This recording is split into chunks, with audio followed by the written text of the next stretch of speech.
और हल्के में चीजों को मत लेना। आज तुम्हें भले ये हल्की लग रही होंगी, लेकिन ये बेस है। वो तगड़े तगड़े क्वेश्चन जो बोर्ड में आने वाले ना, उनका बेस है ये। अगर तुमको एपी ही नहीं पता होगा तो सिर्फ वो सोचोगे कि भैया फॉर्मूले बताओ कौन सा, तो ये एक एपी है।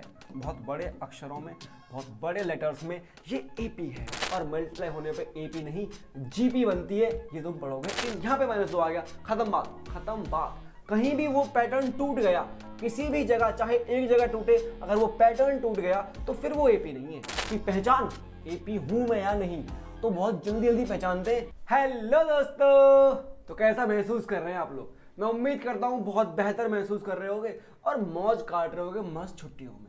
अब छुट्टियों में थोड़ा बहुत तो पढ़ लेना चाहिए, इसलिए हमने सोचा क्यों ना कुछ पढ़ा दिया जाए तुमको, क्यों ना एक वीडियो ड्रॉप कर दी जाए। अगर तुम लोग ठीक ठाक रेस्पॉन्स देते हो मतलब तुम पढ़ना चाहते हो, अगर ठीक ठाक रेस्पॉन्स नहीं दोगे मतलब नहीं पढ़ना चाहते। आओ जरा इस वीडियो के बाद चेक कर लेते हैं। आज हम करने वाले हैं अरिथमेटिक प्रोग्रेशन। ऐसा नहीं है पूरा खत्म कर देंगे, बहुत बेसिक लेवल पे, एकदम हल्के लेवल पे बात करेंगे, ताकि बेस मजबूत होगा तभी तो इमारत और ज्यादा मजबूत बन पाएगी। ठीक है, तो स्टार्ट करते हैं अरिथमेटिक प्रोग्रेशन। पहले सीखेंगे है क्या, पहचानेंगे और सारी बातें करेंगे। आगे बढ़ता हूं, नेक्स्ट पेज पे तुम्हारे लिए क्या है, नेक्स्ट पेज पे बात होगी सीक्वेंस की। अब कोई सीक्वेंस क्या होता है, बहुत सारे नंबर ऐसे बिखरे पड़े, ठीक है, बिखरे पड़े जमीन पे, बहुत सारे करोड़ों नंबर्स, तुमने उनको सीक्वेंस में लगा दिया।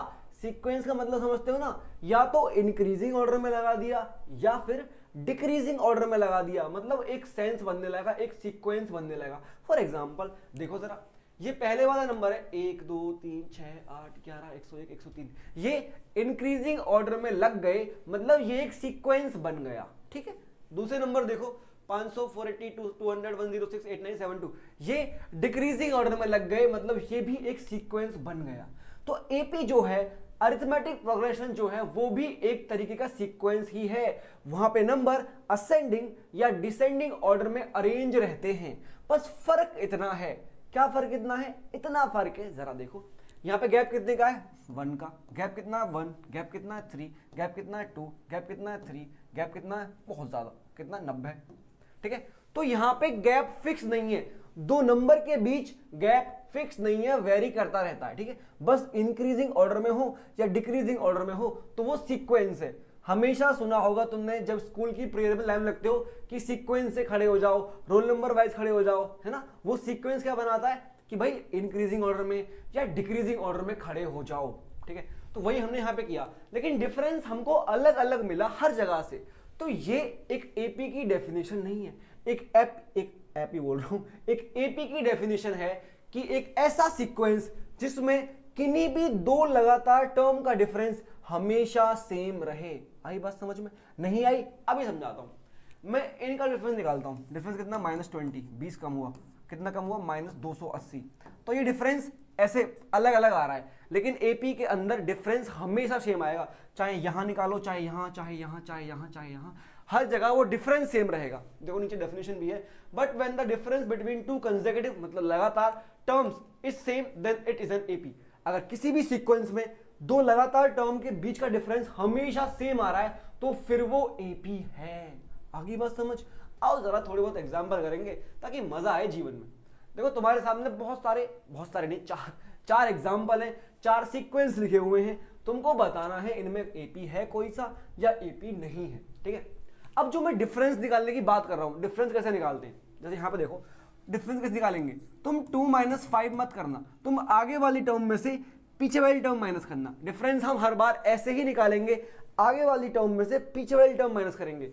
चाहे भले ही आगे वाली टर्म छोटी हो, हमें सेकंड टर्म में से फर्स्ट माइनस करनी है, थर्ड में से सेकंड माइनस करनी है, 100वीं टर्म में से 99th टर्म माइनस करनी है। बात समझ में आ गई?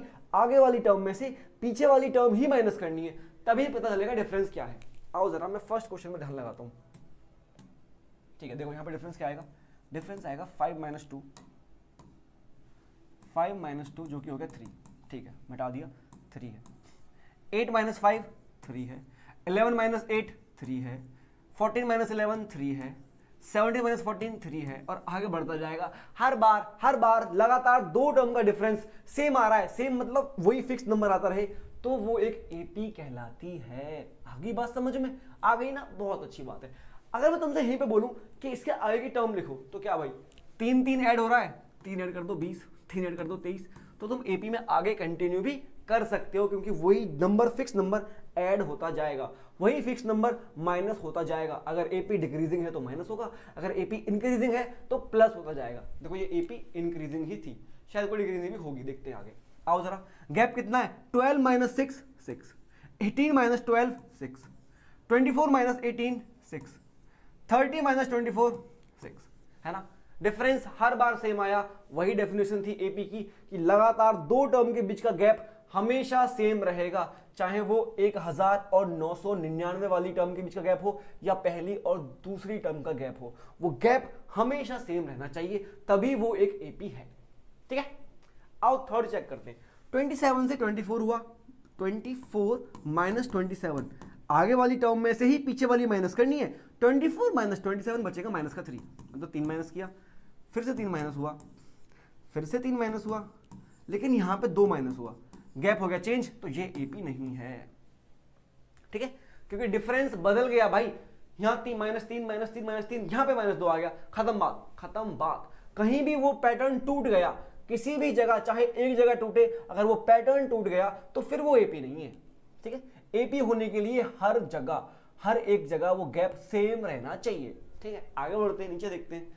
100 से 101 हुआ, एक बड़ा है भाई, 101 से 104 गैप बड़ा है 3, गैप अलग हो गया पहले ही, एपी नहीं है, आगे जाएंगे भी नहीं। ठीक है, अभी तक मैंने जितना शायद 5 मिनट बात करी है, 5 मिनट में मैंने तुमको बता दिया एपी क्या होता है और कुछ एग्जाम्पल करके भी देख लिए कि एपी को पहचानना कैसे है। अब आगे थोड़े और क्वेश्चन करेंगे ताकि और मनोबल बढ़े और चीजें अच्छे से कर पाओ।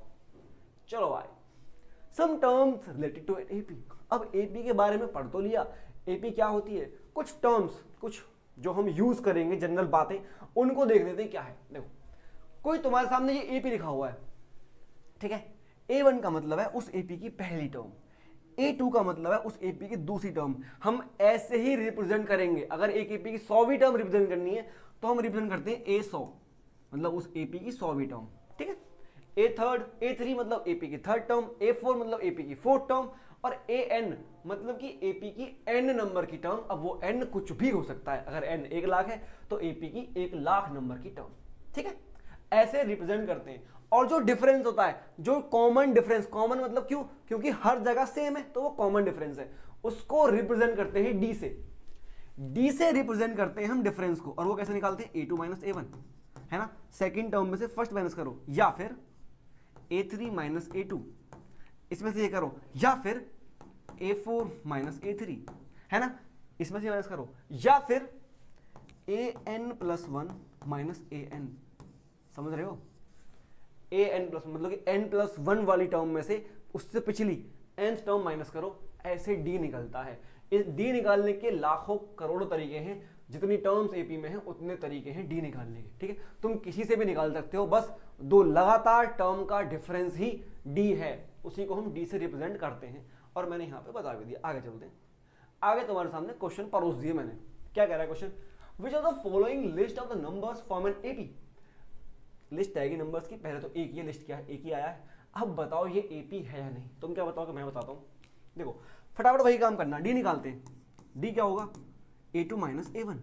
A2 कितना भाई, A2 है 10 और A1 है 4, 10 माइनस 4 6 आया। ठीक है, और निकालेंगे डी, A3 माइनस A2 करेंगे, क्योंकि हर जगह सेम चाहिए, हर जगह सेम चाहिए। A3 माइनस A2, 16 माइनस 10 6 आ गया। और करते हैं A4 माइनस A3, जितनी टर्म दी हुई है सबको चेक करो।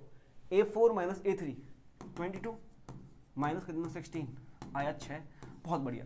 जो 3 गैप दिख रहे थे हमको, एक गैप, 2 गैप, 3 गैप, तीनों गैप में जो डिफरेंस है, जो गैप है वो सेम आया है 6 6 6, तो ये एक एपी है। बहुत बड़े अक्षरों में, बहुत बड़े लेटर्स में ये एपी है। ठीक है, बढ़िया। आगे चले, आगे चले तो फिर से वही बात करी, ब्लर क्यों हो रहा है, हम आगे बढ़े तो फिर से वही बात मिली कि बताओ भाई ये एपी है या नहीं, तो बता दें बहुत जल्दी। मैंने फटाफट किया, A2 माइनस A1 क्या आएगा, A2 कितना -1, माइनस फॉर्मूले वाला, A1 कितना 1, तो हो गया -2। मैंने आगे निकाला, A3 माइनस A2 किया, कितना आएगा -3, A3 है -3, माइनस फॉर्मूले वाला, और A2 कितना, A2 खुद -1 है, तो किया -1, -3 + 1 आया -2। मन तो खुश हो गया, मन यहीं पे खुश हो गया कि 2 जगह से -2 मिल गया है। लेकिन भाई अगर आगे भी कुछ दिया हुआ उसको भी कर लेते हैं, यहाँ पे कर लेते हैं जल्दी जल्दी। A4 माइनस A3, A4 कितना है, A4 है -5, फॉर्मूले वाला माइनस, और A3 कितना -3। ठीक है, समझ तो आ गया होगा, +3 हो गया -2। ठीक है, तो ये भी एक AP है, ये भी एक AP है ना आसान। क्या मैंने पेन ज़्यादा पतला कर लिया है? नहीं, ठीक है, थोड़ा दिख रहा है, बढ़िया है, फर्स्ट क्लास। आगे बढ़ते हैं, आगे देखो, ये AP नहीं है, ठीक है, तुम देख लेना आराम से, दिखा देते हैं भाई, तुम क्यों देखो खुद। मैंने किया A2 माइनस A1, A2 कितना 2 है, माइनस फॉर्मूले वाला A1 कितना -2, तो 2 + 2 यहाँ से आया 4। आगे बढ़े, A3 माइनस A2, A3 कितना है, A3 है -2, फॉर्मूले वाला माइनस, A2 कितना है 2, -2 का -4, यहाँ से 4, यहाँ से -4, तो ये एक AP नहीं है। ठीक है, इतना इजी है भाई AP पहचानना, इतना इजी है कि बस वो कॉमन डिफरेंस देखते रहो, A2 minus A1, A3 minus A2, A4 minus A3, बस तुमको मिनिमम मतलब मैक्सिमम 4 टर्म का ही चेक करना है। कोई AP तुमको 50 टर्म लिख के नहीं देगा कि चेक करके बताओ, 4 टर्म लिखेगा फिर डॉट डॉट डॉट कर देगा। तो बस 2-3 डिफरेंस निकालने होते हैं, वो 2-3 सेम आए तो भाई AP है, वो सेम नहीं आए तो AP नहीं है। इतना आसान, इतना ईजी, इतना हल्का। आगे आगे सारे आम AP नहीं है भाई, क्योंकि यहाँ पे 0 गैप, यहाँ पे 0 गैप, यहाँ पे 1 गैप, यहाँ 0 गैप, यहाँ 0, यहाँ पे 1 गैप, फिर 0, तो डिफरेंस अलग लगा रहा है, तो AP नहीं है। आओ एक्सरसाइज 5.1 कर लेते हैं। ठीक है, समझ में आ गया। अब एक्सरसाइज 5.1 जो तुम्हारी NCERT की है, उसमें सारे क्वेश्चन इसी पे हैं कि पहचान AP हूं मैं या नहीं। तो बहुत जल्दी जल्दी पहचानते हैं और ज्यादा लंबी वीडियो नहीं करते। अच्छा, वर्ड प्रॉब्लम दे दिए भाई, चलो इसे लग रहा है हल्का में ले रहा हमको ये। The taxi fare after each kilometer when the fare is 15 रुपए for the first kilometer and 8 रुपए for each additional kilometer। ये बोल रहा है, एक टैक्सी वाला है, उसके रेट बड़े अजीब हैं। वो बोल रहा भैया 1 किलोमीटर जाओगे 15 रुपए लूंगा, फिर आगे जितने भी किलोमीटर जाते जाओगे हर किलोमीटर के 8 रुपए और ऐड करता रहूंगा। आओ देखो जरा क्या बोल रहा है। जो फर्स्ट किलोमीटर होगा उसके 15 रुपए लेगा, ठीक है। सेकंड किलोमीटर के, सेकंड नहीं मतलब 2 किलोमीटर तो बोलेंगे, कितने लेगा, 15 फर्स्ट के और 8 और ले लेगा तो 23 लेगा। 3 किलोमीटर जाऊँ कितना लेगा, 23, 15 तो लेगा पहले के, फिर 8 और 8 दो बार, मैं यहीं पे 8 ऐड कर देता हूँ, 23 में ही 8 ऐड कर दिया, कितना हो गया 31। तो क्लियरली एक AP बनती दिख रही है जिसका डिफरेंस है 8, पहले 15 था, फिर 8 ऐड करो, फिर 8 ऐड करो, फिर 8 ऐड करो, फिर 8 ऐड करो, है ना, AP बन रही है। तो बहुत आराम से हमने बता दिया कि ये एक AP बन रही है, 15, 23, 31 और आगे तुम 8 ऐड कर सकते हो। अब इसी क्वेश्चन में पूछ सकता है कि बताओ अगर वो इंसान 5 किलोमीटर गया, अगर वो इंसान 5 किलोमीटर गया तो उसने कितने रुपए दिए होंगे। ये मैं पूछता हूं, तुम कमेंट करके बताना। अगर वो इंसान जो है वो 5 किलोमीटर गया है तो उसने रुपए कितने दिए, ये तुमको कमेंट करके बताना है कि फर्स्ट क्वेश्चन में जो मैं अलग से पूछ रहा हूं, 5 किलोमीटर जाने के कितने रुपए देने पड़ेंगे, ये तुमको आंसर करके बताना है। और ये तुम्हारा कंसेप्ट की क्लैरिटी बताएगा कि तुमको समझ में आया या नहीं। और वैसे भी ये बहुत बेसिक है, अगर तुमने AP भी नहीं पढ़ा होता तो भी इसका आंसर कर पाते। ठीक है, चलते हैं आगे। आओ सेकंड देखते हैं क्या बोल रहा है, थोड़ा पेन मोटा कर लेते हैं। The amount of air present in a cylinder, एक सिलेंडर में हवा है, when a vacuum pump removes 41 नहीं है, when a vacuum pump remove 1/4 of the air remaining in the cylinder eight A time. ये बोल रहा है एक सिलेंडर है, उसके अंदर कुछ हवा होगी ऑब्वियसली।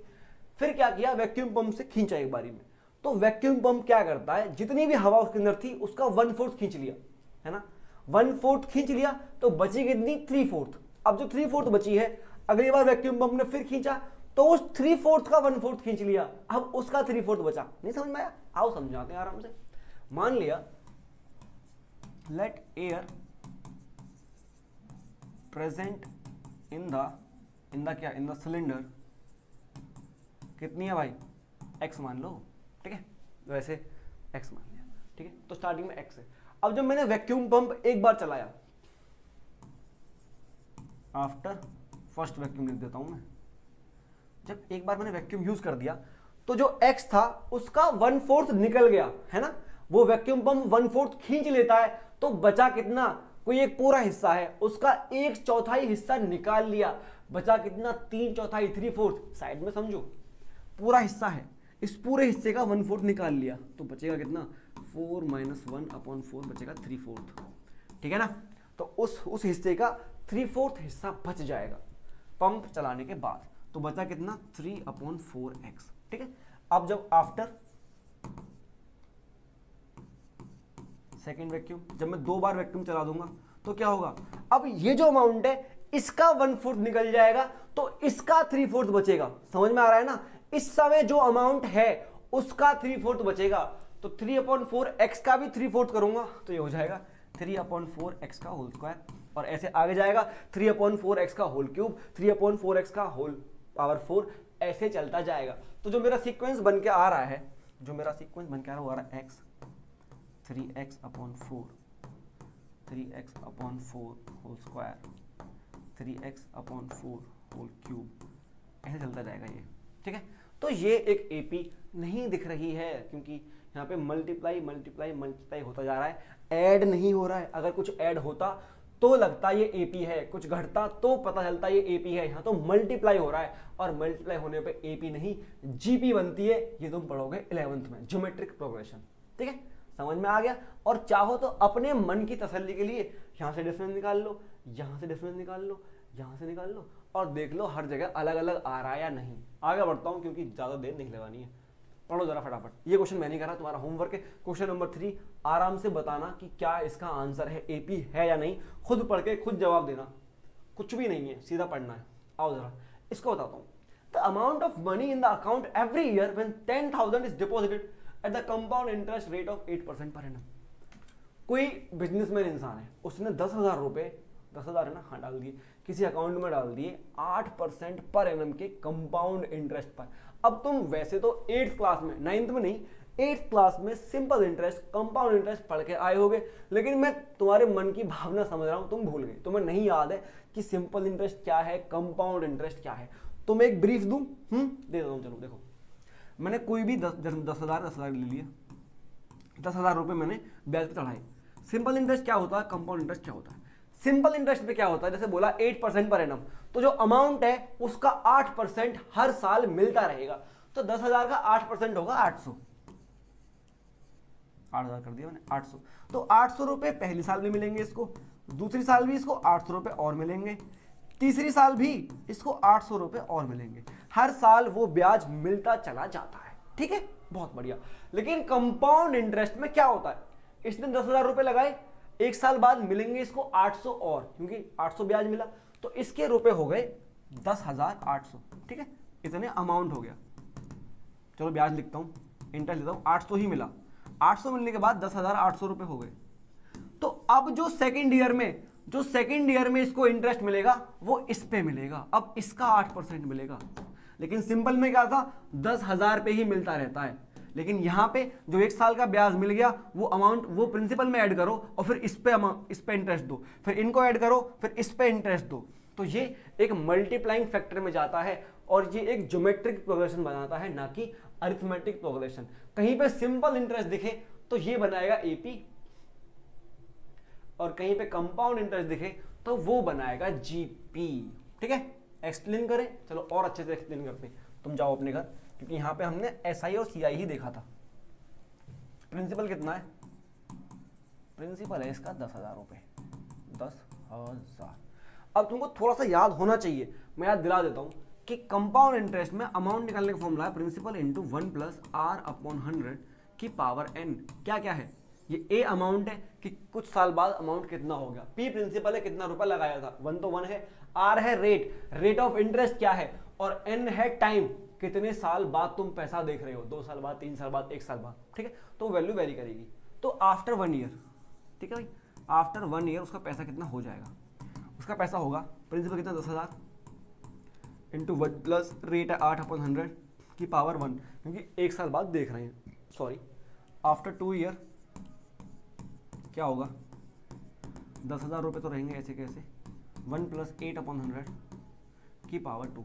अब तुम यहीं से देख लो, तुमको सीक्वेंस दिख गया होगा कि पहले था 10,000, फिर हुआ 10,000 इंटू 1 + 8/100, फिर हुआ 10,000 इंटू 1 + 8/100 की पावर 2, तो वही होता जा रहा है, ये भी एक जीपी बनती जा रही है। ये वाला फैक्टर 1 + 8/100 यहाँ पे आया, फिर इसका स्क्वायर हो गया, फिर इसका क्यूब होगा, फिर इसकी पावर 4 होगी, तो ये एपी नहीं जीपी बनता जा रहा है। जब मल्टीप्लाई होती जाए किसी नंबर से तो वो जीपी बनता है, जब कोई नंबर ऐड या माइनस होता जाए तब वो अरिथमेटिक प्रोग्रेशन बनता है।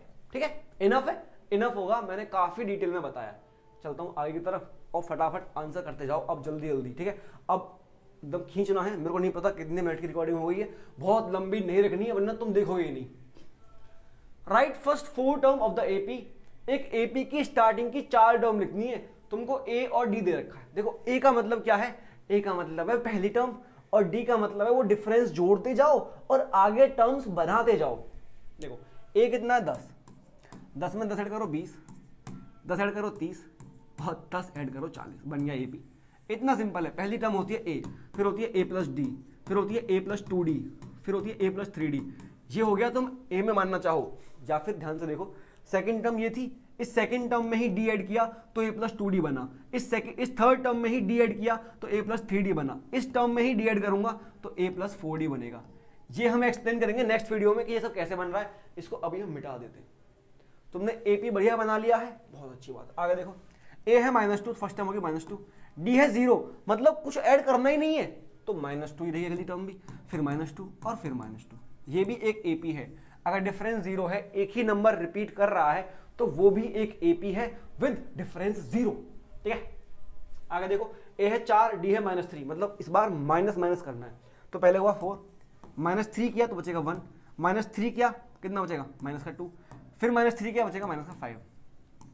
आराम से करना, ये हवा में करने लायक चीजें हैं, बट पेपर में ऐसे नहीं करना, तमीज से लिख लिख के करना है।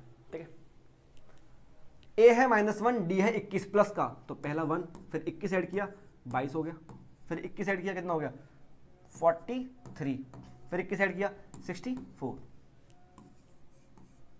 बहुत बढ़िया बात है। लास्ट और देख लो, ए है कितना, ये तुम्हारे लिए थोड़ा अजीब सा भी है तो इसलिए तुम्हें छोड़ देता हूँ, बढ़िया रहेगा।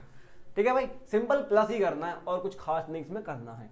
इजी क्वेश्चन है, तबाही वाले क्वेश्चन बिल्कुल भी नहीं है ये। आगे बढ़े हम और देखो, for the following APs, my bad, for the following APs right the first term and the common difference. तुम्हारे सामने एपी लिखे हुए हैं, चार एपीज है। इन एपीज के लिए फर्स्ट टर्म और कॉमन डिफरेंस बताना है। क्या है, नहीं बता पाओगे, आओ बताते हैं। फर्स्ट टर्म तो ये रही भाई, सबकी फर्स्ट टर्म ये रही। अब इनका फटाफट मैं डिफरेंस लिखता हूं। डिफरेंस क्या होगा इसका, वही a2 - a1। तुम कहीं से भी निकाल सकते हो, मैं a2 - a1 से ही निकाल रहा हूँ। a2 कितना है 1 है और a1 कितना 3, 1 - 3 ये आया -2। बढ़िया, आगे देखो d क्या होगा a2 - a1, इसका a2 कितना है, इसका a2 है -1, फिर फॉर्मूले वाला माइनस, और फिर a1 कितना -5 हो गया, 1 + 5 -1 + 5, आंसर आया प्लस का 4। बढ़िया, +4 हो रहा है ना, हाँ 4 प्लस ही हो रहा है हर बार। एक सेकेंड माफी चाहते हैं, वेरी सॉरी फॉर दैट। आगे बढ़ते, d = a2 - a1। a2 कितना है, a2 है 5/3 माइनस a1 कितना है, a1 है 1/3 4/3, और यही हो गया d। ठीक है, अब ये तुम्हारे लिए, सारे क्वेश्चन थोड़ी करेंगे, ये क्वेश्चन तुम्हारे लिए खुद करना, क्योंकि नया कंसेप्ट सीख रहे हो तो खुद से करोगे तो ज्यादा अच्छा बैठेगा। और हल्के में चीजों को मत लेना। आज तुम्हें भले ये हल्की लग रही होंगी, लेकिन ये बेस है। वो तगड़े तगड़े क्वेश्चन जो बोर्ड में आने वाले ना, उनका बेस है ये। अगर तुमको एपी ही नहीं पता होगा तो सिर्फ वो सोचोगे कि भैया फॉर्मूले बताओ, कौन सा फॉर्मूला यहाँ लगेगा। मैंने ऐसे बच्चे देखे हैं जो क्वेश्चन पढ़ते हैं और बोलते हैं सिर्फ इतना बता दो कौन सा फॉर्मूला लगेगा। अबे भाई ये मैं क्यों बताऊं, तेरे कंसेप्ट कहाँ गए। चलो मैं इधर उधर नहीं जाता हूँ, वीडियो लंबी हो जाएगी। आओ, which of the following are APs, इनमें से कौन सा एपी है, find common difference and write 3 more term. पूरा क्वेश्चन होमवर्क, पूरा का पूरा क्वेश्चन होमवर्क, कुछ भी नहीं है इसके अंदर। ये वो चीज ही नहीं है जिस पे टाइम वेस्ट किया जाए, जिस पे चीजें बार बार बताई जाए। करना क्या है, बताना है एपी है या नहीं, पहले पढ़ चुके हैं। अगर एपी है तो फर्स्ट टर्म और डिफरेंस बता दो, अभी किया है, और उसके बाद 3 टर्म और लिख दो, अभी पीछे किया है। ठीक है, 3 टर्म कैसे करोगे, डिफरेंस ऐड किया, डिफरेंस ऐड किया, डिफरेंस ऐड किया, आराम से सारा कर लोगे। कुछ भी इसके अंदर नहीं है भाई एक्स्ट्रा। मैं चलता हूं आगे, देखता हूं कुछ और है क्या। और है, अच्छा उसी के पार्ट और है, इसी क्वेश्चन के पार्ट है ये, ठीक है। कोई भी पार्ट में, ये कितने हैं 14 पार्ट है, किसी भी पार्ट में तुम्हें दिक्कत आती है कि ये वाला पार्ट मुझसे नहीं हुआ, वीडियो के नीचे कमेंट करना, अलग से सिर्फ उस पार्ट को मेंशन करके अलग से शॉर्ट्स आ जाएगी, तो मैं उसमें एक्सप्लेन कर दूंगा, ठीक है, ठीक है। या फिर कमेंट कर देना, मैं नेक्स्ट वीडियो में बता दूंगा। लेकिन यहाँ पे बताने का सेंस नहीं बनता कि कुछ भी नहीं है। और ये वाला क्वेश्चन जो है ना, ये वाला क्वेश्चन तुमको दिक्कत देगा, तो ध्यान से करना है इसको, बाकी और सारे तुम कर लोगे। आगे बढ़े, और आगे एक बड़ा सा स्टाइल में तुम्हारे लिए थैंक यू लिखाया, बहुत बहुत धन्यवाद। वीडियो देखी यहाँ तक देखने के लिए बहुत बहुत धन्यवाद। और अगर अच्छा लगा है तो चैनल को सब्सक्राइब कर लेना, क्योंकि तुम्हारे काम की ही चीजें यहाँ पे आएंगी। तुमने बहुत अजूल फजूल के चैनल सब्सक्राइब कर रखे होंगे, लेकिन काम के भी करके देख लो, तुम्हें जरूर बेहतर लगेगा, मजा आएगा जीवन में। और 10th और 9th भी ऐसा कर लेंगे पक्का कि जब पेपर दे रहे होंगे ना फाइनल, तुम बोर्ड का दे रहे होगे और 9th वाले अपने नॉर्मल स्कूल के दे रहे होगे, तो पता चलेगा कि हाँ भाई कि बढ़िया पढ़ाया था और मजा आया, ठीक है। मिलते हैं अगली वीडियो में, और अच्छा रिस्पॉन्स करोगे तो अगली वीडियो उतनी ही जल्दी आ जाएगी, वरना थोड़ा डिले हो जाएगा। बाकी नहीं करते हैं डिले, जरूर लेके आएंगे। मिलते हैं अगली वीडियो में, धन्यवाद।